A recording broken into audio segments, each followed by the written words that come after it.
학창 시절 매일 지나쳐야 했던 청계천 풍경. 소녀는 가난과 빈부의 격차에 대해 매일 고민했습니다.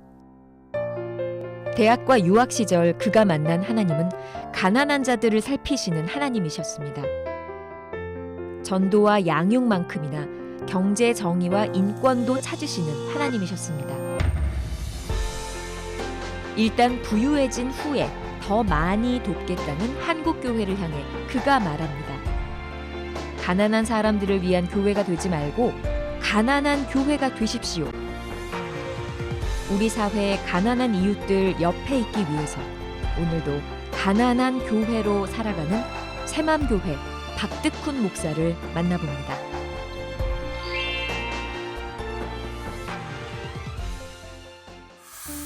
여러분 안녕하십니까? 새롭게 하소서 김학중 목사입니다. 안녕하세요. 전혜진입니다. 물고기가 물을 떠나 살 수 없듯이 그리스도인들도 세상이라고 하는 것을 떠나 살 수가 없습니다. 네. 그런데 때로는 우리 그리스도인들이 세상에서 어떻게 살아야 될지 답답함을 호소하는 분들이 참 많습니다. 그래서 세상 한복판에서 그리스도인은 이렇게 살았으면 좋겠다라고 이야기하시며 네. 또 모범을 보이시는 귀한 분이 계십니다. 그렇습니다. 네. 이런 사회 문제를 마음에 늘 품고 사시는 분이신데요. 새맘교회 박득훈 목사님 이 자리에 모셨습니다. 목사님 어서 오세요. 목사님 반갑습니다. 아니 목사님 방송 전에 이거 막 조명 네. 들어오고 카메라 들어가니까 너무 긴장된다 그러시는데 네. 이 박득훈 목사님이 긴장된다 그러면 이거 아무도 안 믿을 것 같습니다. 긴장되세요 지금도? 예, 긴장됩니다. 조금 있으면 편해지실 거예요. 네. 아니 이렇게 딱 뵈면은 네. 너무 인자하시고 그러니까요. 학생들에게 정말 좋은 교수님 예, 선한 같은 미소. 네. 그런 분이신데 박득훈 목사님을 사람들은 이제 거리에서 네. 또 뭐 좀 이렇게 때로는 사람들이 좀 투쟁하는 자리에서 네. 많이 만나셔서 그런지 박득훈 목사님을 오해하시는 분들이 많으세요. 그래요? 우선 목사님 요즘 어떻게 지내세요? 예, 아무래도 저는 목회자니까요. 네. 그 새맘교회 네. 목회하는 것이 저의 삶에서 일단 제일 중요하고요. 네. 그리고 그동안 그 기독교 시민 운동 네. 그 몸을 담아서 일해왔습니다. 네. 가장 최근에 이제 올해가 아주 중요하지 않습니까? 네, 네. 이제 우리가 국민들이 정말 바라는 좋은 대통령을 뽑고 싶어하는 것이 우리 국민들의 열망인데 네. 우리 기독교인들이 좀 역할을 잘 해야겠다 하는 마음에서 2017 정의평화 기독교 대선 행동 네. 거기에 공동준비위원장으로 좀 열심히 그 하고 밖에도 있습니다. 직함이 많으신데 간단하게 그냥 대표적인 거 지금 하시는 일 예, 같은 거 있죠? 제가 아무래도 가장 오래 한 거는 그 교회 개혁 실천연대라고 네. 볼 수 있겠습니다. 예. 그래서 주로 교회 개혁 운동이죠. 네. 그리고 기독교적 관점에서 그 노동운동에 힘을 써온 평화누리라고 네. 있습니다. 네. 예, 평화누리는 그렇게 많이 알려진 그 단체는 아닌데요. 사실 제 개인적으로는 약하기 때문에 더 마음이 쓰여지는 네. 그런 운동이기도 합니다. 네. 예, 그리고 최근에 그 꼭 소개해드리고 싶은 운동이 있다면 그 생명평화마당이라는 네. 곳에서 네. 그동안 작은교회 박람회 이름으로 예. 그 활동을 해왔습니다. 네. 네, 굉장히 호응이 예. 좋았다고 그러던데. 예, 그래서 네. 뭐 막 1000명, 1200명 이렇게 예. 사람들이 그 참석을 해주고요. 그 정말 그 흐뭇하고 위로가 되는 그런 일이었습니다. 그 목사님 교회에 독특한 게 하나 있더라고요. 어떤 거요? 담임 목사님이라고 안 하고 네. 전임 목사님 예, 이렇게 그렇죠. 전임 예. 목사님이요? 하시더라고요. 예. 어떤 겁니까 그게 예, 목사님? 그 오랫동안 한국 교회의 문제 중에 하나가 네. 그 목회자 한 사람이 너무 많은 것을 좌지우지한다는 문제 의식이 있습니다. 우리 네. 교회가. 네. 그래서 목사에게 담임이란 말보다는 성도들과 함께 네. 전임으로 일하는 네. 일꾼이다. 이제 그런 뜻이 담겨 있습니다. 저는 전임 교수님은 많이 들어봤는데 전임 목사님은 처음 듣는 것 같아요. 그렇죠. 네, 그런 예. 말 잘 안 쓰죠. 네. 담임이란 말이 굉장히 익숙하죠. 어떤 때는 그냥 전임 담임 이런 말도 안 쓰고 네. 예. 그냥 새맘교회 목사 박득훈. 예. 저는 그렇게 쓰는 걸 제일 좋아합니다. 네. 그러면은 아마 이게 다 하나님의 마음에서 처음 시작된 게 아닐까 하는 생각이 들어요. 왜냐하면 자꾸 아픈 자들의 마음을 예, 위로해주고 싶고 다가가고 싶은 마음이 우리 목사님께서는 하나님을 어떻게 만나셨는지. 예, 네. 그래요. 저희가 기독교 그 가정은 아니었고요. 제가 첫 번째 네, 타자입니다. 처음으로 집안에서 믿으셨어요. 네. 예, 중학교 때 믿기 시작했는데요. 네. 네. 제가 나름대로 그 문제가 될 소지가 있는 사람입니다. 보기에는 그렇게 안 생겼어도. 전혀. 안 믿겨지는데요. 네. 네. 어떤 문제가 이제는 말할 수 있다. 네. 왜냐면 완전히 망가진 가정이어서. 네. 그러니까 아버님은 제가 태어나기 전에 돌아가셨고 네. 또 어머님이 세 아들을 키웠는데 네. 아마 중학교 1학년 때로 기억해요. 어머니 겨우 남은 유산을 다 애들 셋 키우느라고 막 네. 이렇게 하시다가 그러셨겠죠. 생활력이 전혀 없으신 아주 곱게 자라신 분인데 네. 사기를 당했죠. 그래서 다 날려버리고 저 어머니는 친척집을 전전하고 형님들은 친구들 집에 전전하고 이제 그 무시당하고 또 키까지 제가 작아가지고 그 열등감도 많았고 네.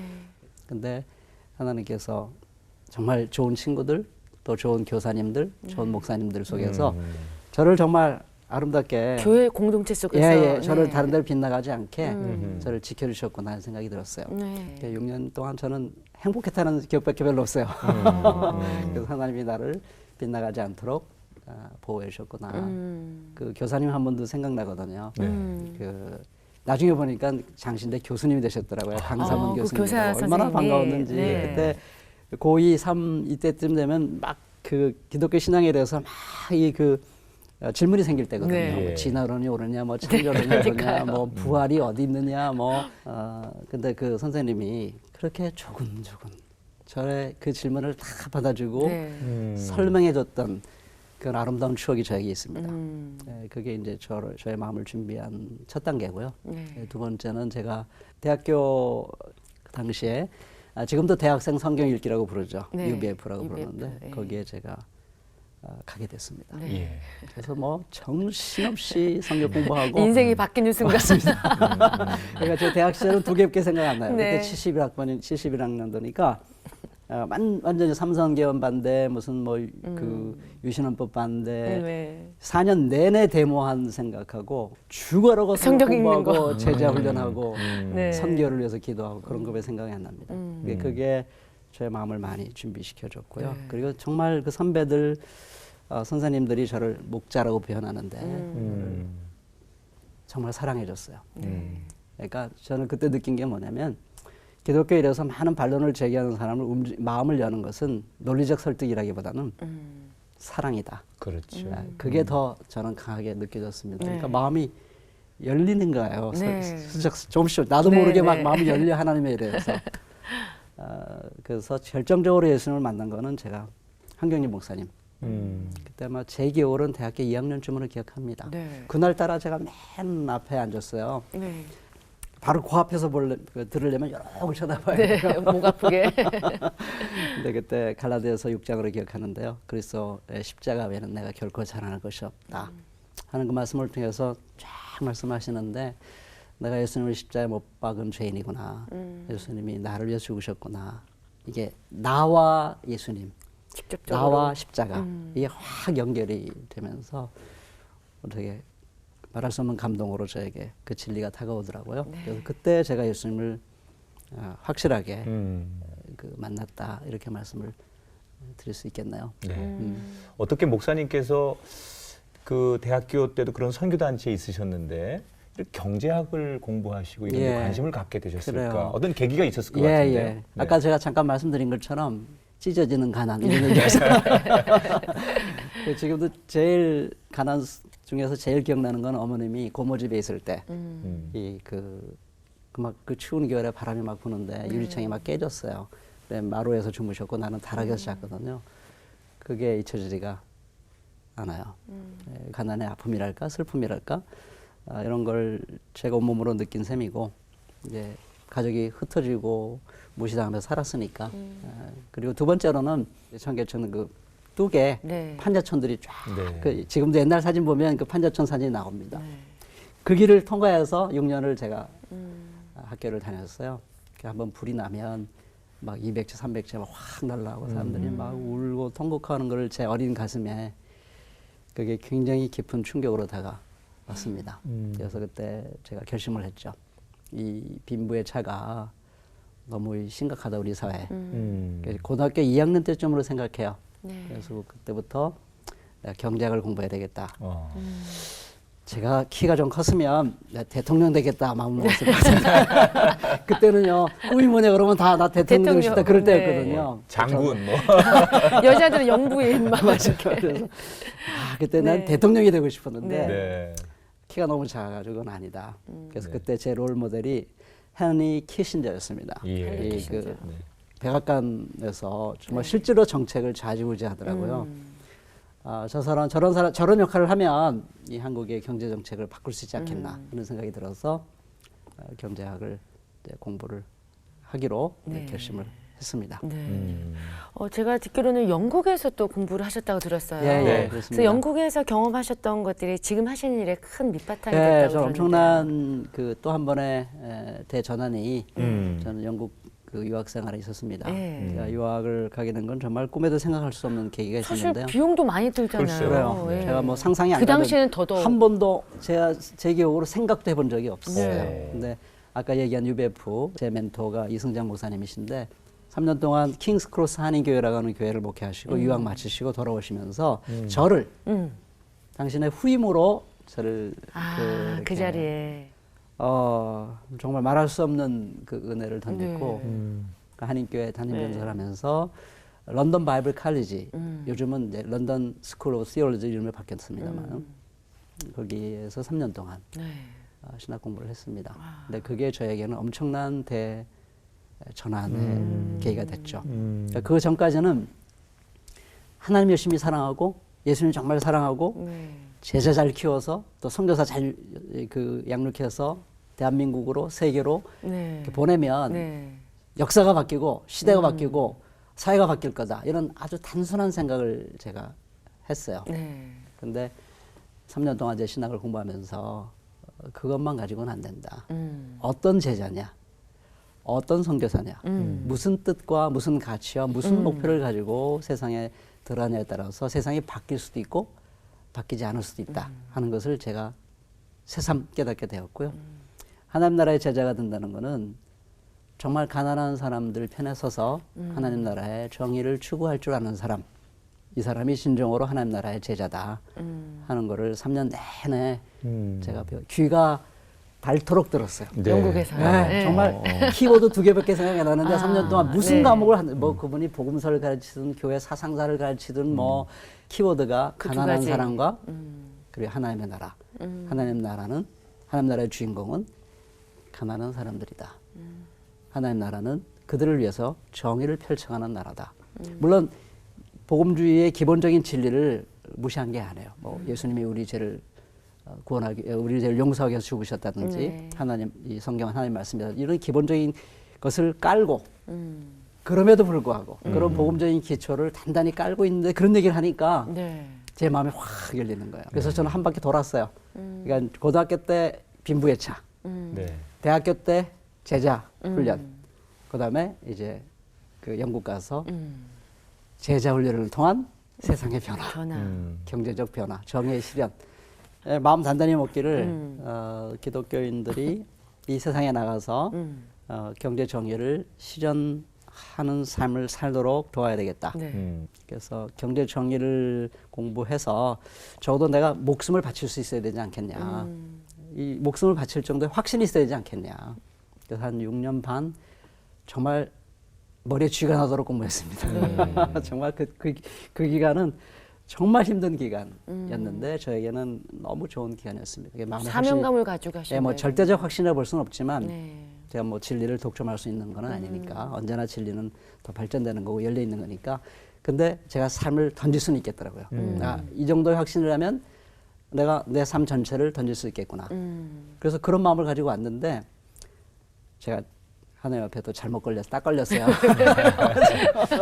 제가 지금은 돌아가셨는데 이정석 교수님이라고 참 네. 좋으신 분이 기은실이라고 있습니다. 아마 예. 많은 분들이 아실 네, 텐데 네. 오시오라고 저를 불렀어요. 그래서 제가 끌려갔습니다. 네. 근데 그분은 몇 년 조금 지나니까 사라지고 제가 죽어라고 이랬습니다. 아, 네. 잘 뽑히시는 것 같아요. 네. 제가 성격이 좀 소심하기 때문에 네. 이게 나서지 못하는 사람인데 제 친구들이 그러더라고요. 오랜만에 만난 친구들이 야 너 알아? 너 그 대학교 때 데모하면 네가 맨 앞에 있어서 그러는 거예요. 네. 오, 그래요? 조그만 자식이 말이야. 제가 주동이 아니거든요. 네. 보통 주동은 뒤로 빠지더라고요. 네. 밀리는 거죠, 이렇게. 네, 주동은 빠지고 그렇구나. 이제 순진한 사람이 맨 앞에 가서 막 그렇구나. 하는 뭣도 거예요. 모르고 그냥. 제가 그런 스타일이에요. 그래서 네. 교회 개혁도 그렇게 제가 끌려간 거예요. 네. 그래서 교회실에서 이 건강교회 그 분과 그 사회적인 분과를 제가 5년째를 했는데 네. 그때 세습 문제 막 내부 토론이 벌어졌는데 제가 유일하게 목사라서 네. 이거 침묵하면 안 됩니다. 음. 제가 그러고 있더라고요. 네. 그래서 제가 그때 딱 걸렸습니다. 음. 그래서 그게 계기가 돼가지고 그 교회 개혁 운동에 더 많이 힘을 기울이게 됐어요. 네. 상당 시간 동안에. 음. 실제로 제가 하고 싶은 건 잘 많이 못했고요. 대신에 교회 개혁 운동 중에 중요한 한 축이 그리스도인들로 하여금 세상의 소금과 빛으로서의 정체성을 확고히 세우고 세워서 보내야 된다. 그래서 세상을 변화시킬 수 있는 제아들로 보내야 된다 하는 거를 제가 교회 안에서 교회 개혁의 이름으로 제가 열심히 나름대로 그 노력을 했던 것 같습니다. 그 즈음에 한국에 오셔서 이제 방인성 목사님하고 공동 목회를 그렇죠. 처음에 시작하셨죠. 그러셨군요. 네. 그래서 공동 목회에 대한 꿈이 어느 정도 있었는데 전화가 왔어요. 제 이 그 선배분한테 네. 어느 모 신학교의 교수로 와달라고. 근데 그 일주일 전에 이 그 박 목사님을 통해서 한국에서 전화가 왔어요. 네. 목회해달라고. 그때 박 목사님이 저한테 나 목회 초청을 받는데 나랑 같이 목회하자 그러는 거예요. 네, 공동 목회를. 공동 목회를. 그래서 한다고 그랬어요. 네. 그러니까 일주일 상관으로 네. 제가 먼저 공동 목회를 한다고 얘기를 한 거예요. 네. 저게 맞는 거는 교수인지도 모르겠는데 근데 그게 먼저 제가 예스했기 때문에 제가 갈 수 없다고 그랬죠. 그래서 방윤서 목사님이랑 같이 공동 목회를 그 동대문 옆에 창신동이라고 있는데 네. 거기 아주 좀 가난한 동네죠. 거기서 공동 목회 4년을 했습니다. 그게 저의 그 목회 한국에서 목회 첫걸음이었고요. 그 기간이 저에게는 아주 소중한 기간이었습니다. 우리 박특근 목사님께서는 정말 가난하고 힘들고 어려운 자들 위로하고 또 함께 오셨는데요. 그렇게 현장에서 많은 사람을 만나게 되면은 좀 기억에 남는 또 일들이 있을 그렇죠. 것 같아요. 예. 어떤 일들이 있을까요? 상당히 여러 현장에 있었어요. 제가 뭐 사실 활동가는 아니에요. 네. 그러니까 응원하는 사람, 응원이죠. 가장 찐했던 것 몇 가지만 얘기하면 그 용산 참사 아마 2009년으로 기억하는데 네. 그날 아침 제가 잊을 수가 없어요. 철거민들 그냥 바로 그 나가라고 하니까 대책도 없이 나가라고 하니까 이들이 너무 힘들어서 아무도 안 들어줘요. 아무도 세상도 주목해주지 않고 권력을 가진 사람도 안 들어주니까 이들이 마지막 호소하기위해서 막루로 올라갑니다. 건물 위에 올라가서 막루를 짓는데 밀고 땡기고 좀 해야 될 거 아니에요. 근데 바로 막루로 올라간 제 기억으로 그 다음 날인가 바로 새벽에 그냥 거기 경찰이 올라가서 그 5명 그리고 경찰 1명이 세상을 떠나죠. 그 현장이 저에게는 너무나 슬픈 현장이었고요. 그래서 그때 그 용산 참사 굉장히 오랫동안 거기 남은 유족들 아픔, 슬픔 여기 함께 동참하고 이들의 목소리가 들려지도록 노력했던 그게 생각이 많이 나고요. 그리고 가장 최근에는 역시 세월호 참사. 그러고 보니까 다 두 개 다 참사네요. 네. 세월호 참사 지난 1000일 동안 아파했던 분들 그런 분들과 함께 현장에서 기도해주고 우리 방희성 목사님은 막 40일 금식기도 했는데 그러셨죠. 저는 금식에 약하기 때문에 그렇게까지 금식은 못하고요. 같이 옆에서 그 동참하고 했던 그런 기억들 그런 게 제일 이게 사람이 아는 것하고 그렇게 아는 것을 실천하는 게 쉽지 않거든요. 근데 목사님 얘기이기 때문에 조금 저희도 표현하기가 쑥스러운데 일부러 내가 가난하게 살아야 된다 그래서 반지하로 내려가서 일부러 그런 지하에서 그 반지하 같은 곳에 가서 생활을 하셨다고 얘기 들었어요. 제가 지금 생각나는데 반지하 들어가기 전에 아까 방희성 목사님이랑 성토교에서 목회할 때 조그만 그 아파트 있었거든요. 한 20여 평 되는 아파트 살았어요. 근데 제가 사실 그 사임하기 전에 제 아이들한테 이렇게 얘기 한번 했어요. 제가 너무 그동안 제 아내도 그렇고 너무 편하게 인생을 살아온 것 같다. 하나님께서 다 장을 마련해주면 쏙 들어가고 또 마련해주면 쏙 들어가고 이거 내가 이렇게 살아서는 안 될 것 같다. 갈 바를 알지 못하고. 그렇게 살아도 되잖아요, 실은. 근데 그때 이상하게 예. 그 창세기 12장이 저에게 강렬하게 다가오는 거예요. 떠나라. 아브라함이 돈 그러셨군요. 좋지 않으니 떠나라. 말씀을 아브라함이 갈 받으셨군요. 바를 알지 못하고 떠났다고 네. 그랬잖아요. 하나님이 저에게 이거 뭐 내가 음성을 듣고 그런 사람은 아닌데 지금까지는 편안하게 살아왔는데 네. 갈 바를 알지 못하고 아무것도 보장되지 않은 그 미래를 향해서 발을 디디는 삶을 네가 한 번은 살아야 되지 않겠냐 그러는 거예요. 그래서 제가 그 하나님의 뭔가 저에게 다가오는 그걸 제가 뿌리칠 수가 없었어요. 그래서 아이들한테 그랬어요. 모아놓고 야 아빠가 이제 교회도 떠나고 아마 노숙자가 될 가능성이 높다. 네. 우리 그때 딸이 중학교 2학년이고 우리 아들이 초등학교 5학년이었을 거예요. 막 우리 딸이 막 울면서 우리 딸은 착해요. 네. 그래서 막 울면서 아빠가 그런 다음에 할 수 없지 하면서 울면서 그거를 받아들였어요. 착해. 근데 우리 아들은 또 이게 자유형이거든요. 네. 우리 딸은 범생형이고 네. 우리 아들은 자유형이야. 자유형. 자기 주장이 강해. 아빠 혼자만 나가세요. 난 이 집에서 안 나갈 거예요. 네. 여기 따뜻한데 왜 나가요? 막. 우리 아들이 그러는 거예요. 네. 그러고서 제 기억으로 한 5, 6일 지났어요. 네. 그랬더니 우리 아들이 아빠 알겠대. 아빠의 뜻을 알겠대. 아빠 뜻대로 하세요. 그러는 거예요. 그때 저는 정말 놀라운 하나님의 그 은혜를 경험을 했고요. 그렇게 동의해줬게 우리 아내는 제가 조금 마음이 흐트러질까봐 불꽃 같은 눈동자로 저를 지켜보는 사람입니다. 제 아내는. 네. 오히려 네. 하나님의 눈동자의 불꽃보다 더 뜨거워요. 한번 보고 싶습니다. 하나님은 가끔 내가 무시할 수 있잖아요. 네, 못 본 네, 척하고. 네. 제 아내는 내 옆에 항상 예. 항상 옆에 있어가지고 제가 혹시라도 이 사람이 타협하지 않나, 혹시라도 부패하지 않나, 네. 예, 저를 호시탐탐 지키고, 눈여겨보시고. 제 아내는 사실 상당히 부잣집의 딸이에요. 근데 저를 그렇게 지켜주는 거였습니다. 네. 그래서 이제 성경 공부하면서 네. 가장 깊이 깨달은 것 중에 하나가 내가 가난한 사람들 곁에 있지 않으면 네. 하나님의 말씀을 제대로 읽을 수 없다. 예수님이 가난하게 오셨잖아요. 말구 위에 가난하게. 그리고 갈릴리에서 가난한 사람들을 제자로 삼으셨어요. 주류로 살지 않으셨죠. 네. 비주류로 사셨고 요즘 표현으로 말하자면 인디로 사셨어요. 그래서 그 가난한 삶을 놓치면 네. 내 영성을 놓친다. 네. 그런 생각이 사실 저에게 좀 있었어요. 네. 너 가난하기 때문에 창피하지 않았냐, 친구들 사귀는데 어렵지 않았냐 이렇게 슬쩍 제가 물어보면 오빠 우리는 가난하게 살았다는 느낌이 하나도 안 들어. 네. 정말 진심으로 이렇게 얘기하는 거예요. 네. 상처 때문에 나는 절대로 앞으로 가난하게 안 살 거야 네. 라든지 나는 뭐 절대로 그렇게 오빠처럼 살지 않을까 이렇게 말한다면 제가 얼마나 상처가 되겠어요. 네.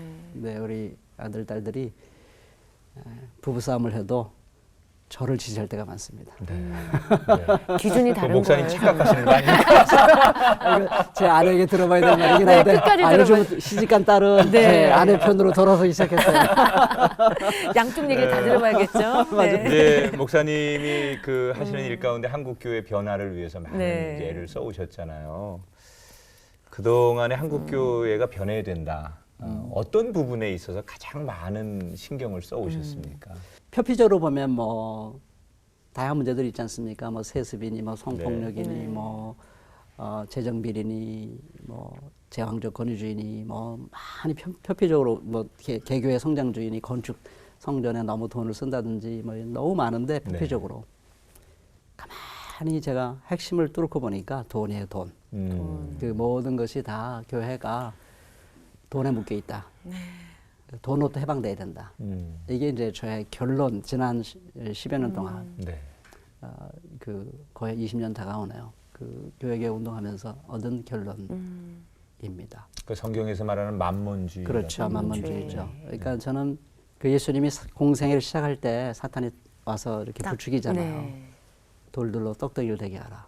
성전 꼭대기에 떨어져라. 하면 천사가 받쳐준다.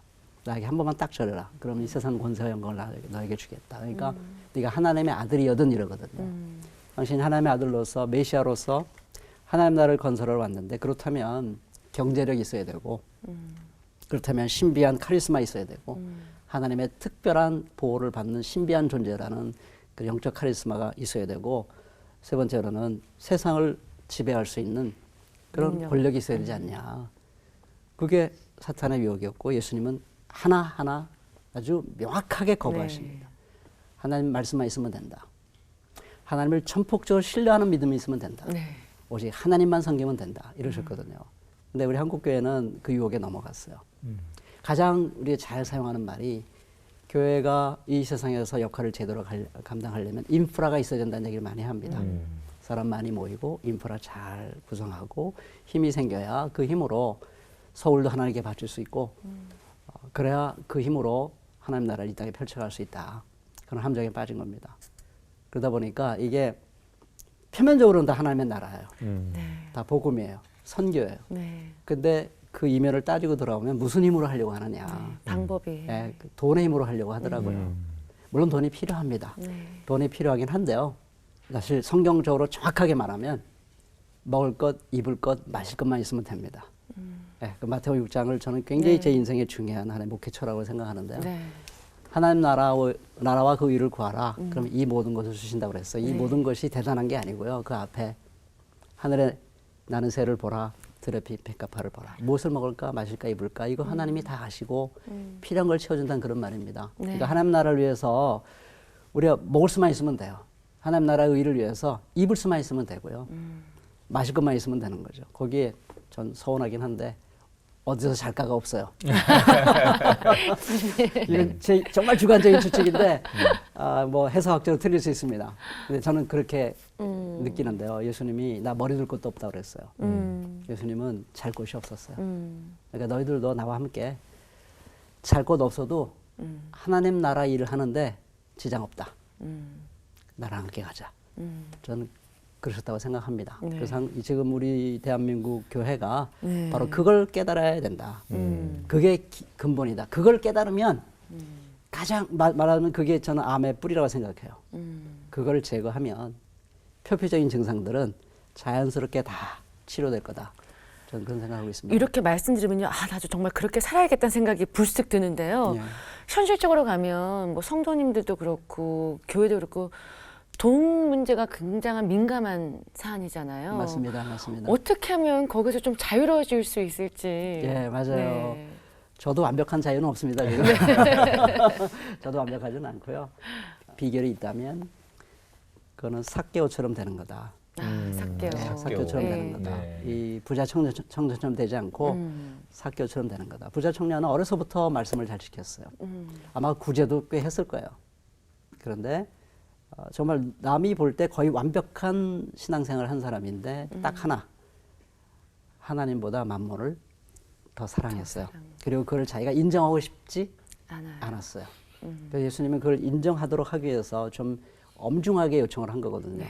좀 너무 냉정할 정도로, 너무 가혹할 정도로 그 사람에게 요구를 합니다. 예수님이 아무에게나 요구하지 않거든요. 근데 부자 청년에게는 사랑하는 마음으로 그를 눈여겨보사 이러거든요. 네. 그러니까 너희 놈, 너 아무리 신앙생활 잘해도 부자로 살았으니까 너는 끝이야. 이런 게 아니에요. 네. 너 너무 잘 살았다. 정말 탁월하게 살았는데 딱 한 가지만 더 있으면 좋겠다. 그것은 돈보다 하나님을 더 사랑해야 된다. 그래서 모든 재산을 팔면 가난한 자에게 나눠주면 하늘의 보화를 경험하고 그리고 나를 따르라고 그랬어요. 네. 나를 따른 다음에 하늘의 보화를 경험하는 게 아니고요. 네. 그 사람이 영생을 구하러 왔잖아요. 네. 그러니까 영생을 맛보지 못, 언제 마음속에 뭔가 하늘의 그 생명력을 못 느꼈어요. 그렇게 열심히 신앙생활을 했는데 마음속 깊은 곳에 뭔가 불안한 거예요. 뭔가 꽉 차지가 않은 거예요. 그 딱 하나, 네가 하나님을 빙자해서 돈을 사랑하는 마음을 정당화했다. 그걸 인정하고 버려야 된다. 그러면 네가 그렇게 갖고 싶어했던 하늘의 보화를 그 순간 강물처럼 정말 폭포수처럼 넘치도록. 너에게 밀려올 거다. 네. 그걸 경험하면 나를 따라오는 게 두렵지 않을 거다. 그걸 경험하고 나를 따라오너라. 이렇게 간절히 부탁한 거거든요. 정말 눈물로, 정말 사랑하는 마음으로, 네. 정말 아끼는 마음으로. 그걸 알았기 때문에 이 부자 청년이 확 반발은 못하고요. 네, 조용히. 주님의 마음은 알겠는 거예요. 주님의 마음을 알기 때문에 뭐라고 막 덤벼들 수는 없고 주님 말씀대로 따라갈 수는 없고 네. 그러니까 근심하는 마음으로 예수님을 떠나죠. 아마 나중에 돌아왔을 가능성이 높아요. 저는 그렇게 기대합니다. 네. 네. 삭개오는 예수님을 만나죠. 네. 예수님 만나기가 이 부자 청년보다는 좀 쉬웠어요. 누가 뭐라고 해도 이 사람은 자기가 죄인이라는 걸 부정할 수 없는 그렇죠. 자기를 정당화할 수 있는 구석이 없었어요. 네. 근데 예수님이 내가 너희 집에 오늘 가서 유하겠다 그러거든요. 난 너랑 함께 친하게 먹고 지내며 지내고 싶다. 너의 친구가 되고 싶다 그랬단 말이죠. 이 삭개오가 그 예수님의 그 깊은 사랑 앞에 변화되지 않을 수 없었던 거죠. 그러니까 저는 만몬과 싸워서 이길 수 있는 힘은 예수님을 뜨겁게 만나는 삭개오 예수님이 같은. 내 안에 내가 예수님 안에 거하는 네. 그런 깊은 인격적인 그런 체험, 그 영생의 기쁨, 하늘의 보화를 누리는 행복 이것이 있어야 만몬과 싸워서 이길 수 자유로워질 않을까 수 있도록. 그런 생각을 합니다. 저는 목사님 얘기를 전적으로 공감하면서 근데 이런 이제 그 개혁과 변화를 위해 목사님 많이 애쓰셨는데 과연 성과가 있었느냐 또 이렇게 이제 예. 질문하는 분도 있을 것 같아요. 예. 어떤 제가 거가 있습니까? 그래서 오늘 여기 프로그램 들어오기 전에 네. 우리 그 기자와 PD를 만났어요. 네. 한 기자에게 제가 물어봤어요. 이런 얘기 전혀 안 하고 네. 한국교회 이게 현장에서 늘 취재하는 기자인데 네. 어때요? 한국교회가 변화된 것 같아요? 그랬더니 그냥 1초, 2초도 생각하지 않고 아니요 그러더라고요. 네.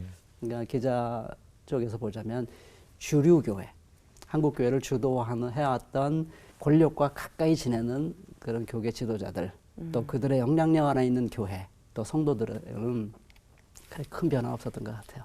이제 안타까운 얘기지만, 그러나 아까 잠깐 얘기했습니다만 작은 교회 박람회, 네. 지금은 이제 올해부터는 작은 교회 한마당이라고 이름을 바꾸려고 많이들 하는데요. 방문하신다고 예, 들었어요. 뭐 1,000명, 1,200명 네. 이렇게 그렇게 열심히 듣고 보고 그러더라고요. 그래서 이게 뭔가 그동안의 교회개혁 운동이 전혀 무의미한 것만은 아니었구나. 이렇게 뭔가 새로운 흐름을 만들어가고 싶어하는 그 사람들이 생겼구나 하는 것이 저에게는 큰 위로고요. 그런 불안입니다. 조과도 있는 것 같아요. 이게 과거에는 본인들이 옳다고만 생각하고 막 일방통행하던 분들이 이런 이야기를 하시는 분들 또 이게 잘못됐다고 지적하는 맞아요. 분들을 보면서 네.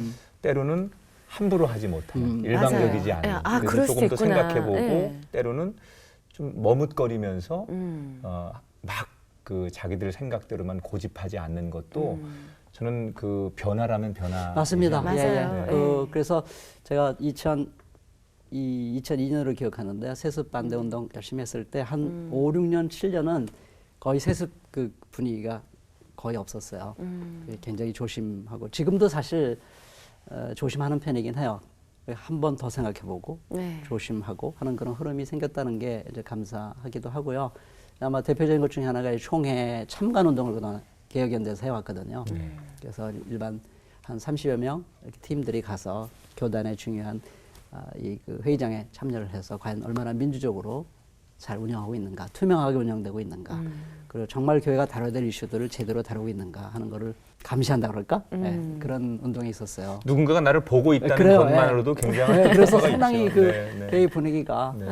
많이 좋아지고요, 많이 투명해지고 민주화되고 그런 흐름들이 있다. 그런 것도 고마운 일 중에 하나라고 볼 수 있겠습니다. 네. 특별히 박 목사님 그 새맘교회에서는 목사님 이런 활동도 많이 하시니까 예산 활동 사용 부분에서 좀 특별하다고 또 아, 예. 들었거든요. 예. 상징적으로라도 뭔가 좀 해보자 하는 그런 이야기들이 우리 교인들에게 있었어요. 이건 다 제가 제안한 게 아니고 성도들 스스로에게서 나온 네. 아이디어입니다. 그래서 한 3가지 정도.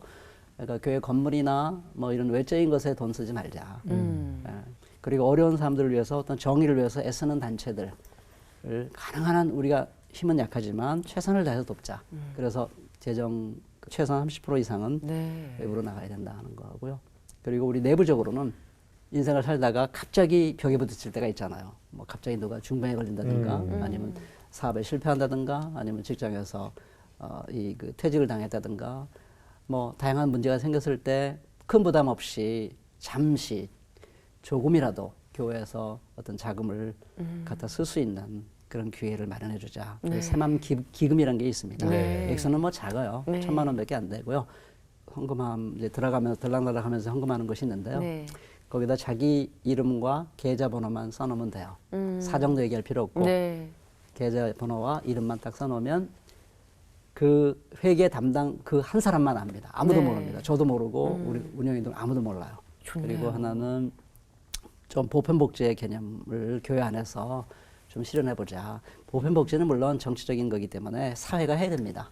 사회가 해야 되고 근원적인 문제는 결국 정치가 해결하는 것이죠. 네. 교회의 힘만으로는 안 되는 거고. 그렇지만 사회가 잘 못하면 그 정신이라도 우리가 유지하자. 교회에서. 그리고 끊임없이 세상을 향해서 외칠 수 있는 어떤 근거를 우리가 마련하자. 그런 차원에서 이 미취학 취약 아동들, 네. 나라에서 돌보지 못하는 네. 아동들, 고등학생들도 못 받습니다 아무것도. 그래서 고등학생들과 미취학 아동들에게 10만 원씩 매월 이렇게 그 보편복지 개념으로 네, 후원. 지원하는 그런 게 있습니다. 이것 때문에 논쟁 많았어요. 아마 이 TV를 보는 우리 교인들 중에서 목사님이 누구 편인가 이런 생각할지 모르겠어요.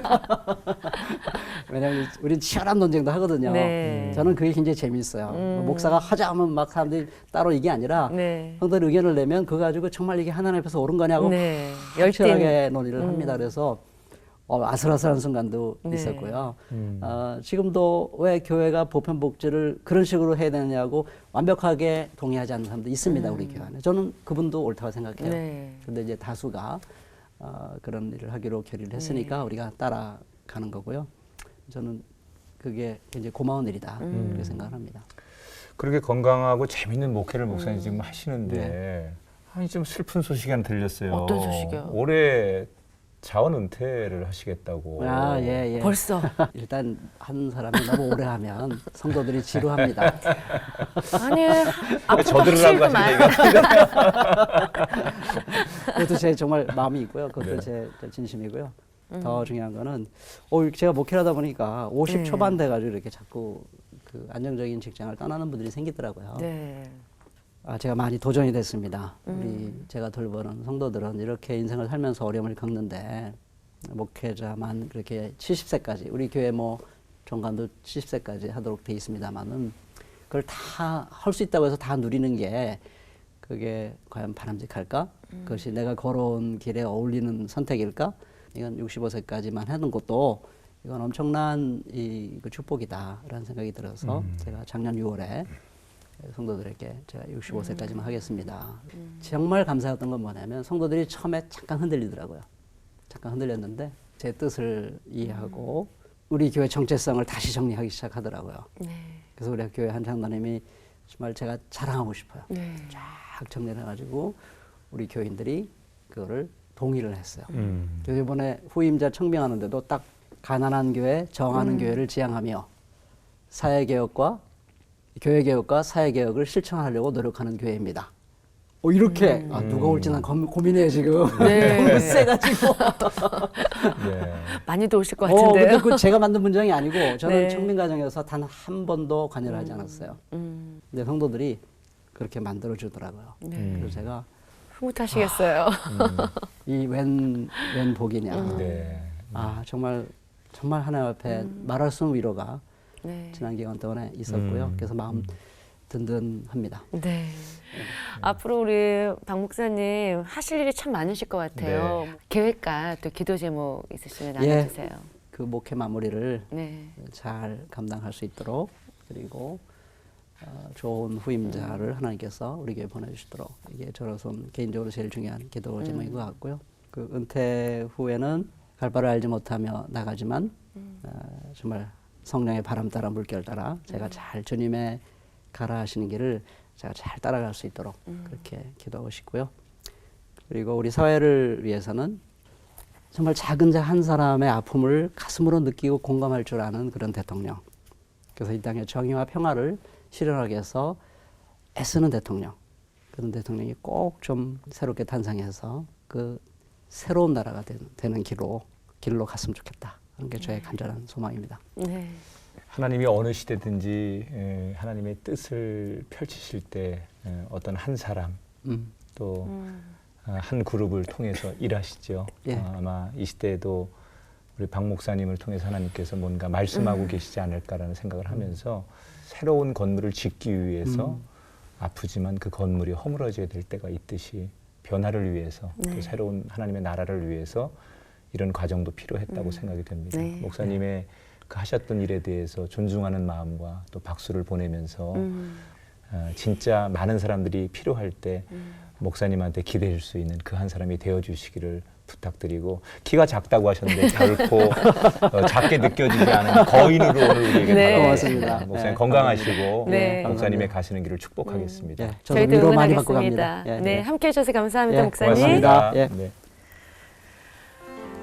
오늘 그 이야기를 통해서 깊이 깨닫고 배운 것이 있습니다. 하나님을 만날 때 우리가 세상을 능히 넉넉히 이길 수 있다라고는 이 한 말씀, 이 땅의 모든 그리스도인들 그리고 하나님을 바라봐야 할 사람들이 다시 한번 붙드는 말씀이 되었으면 좋겠다고 생각합니다. 네. 하나님 말씀 앞에 우리가 다시 모여지는 그날, 그 나라를 꿈꿔봅니다. 새롭게 하셔서 오늘 여기서 인사드리고요. 다음 시간 다시 찾아뵙겠습니다. 고맙습니다.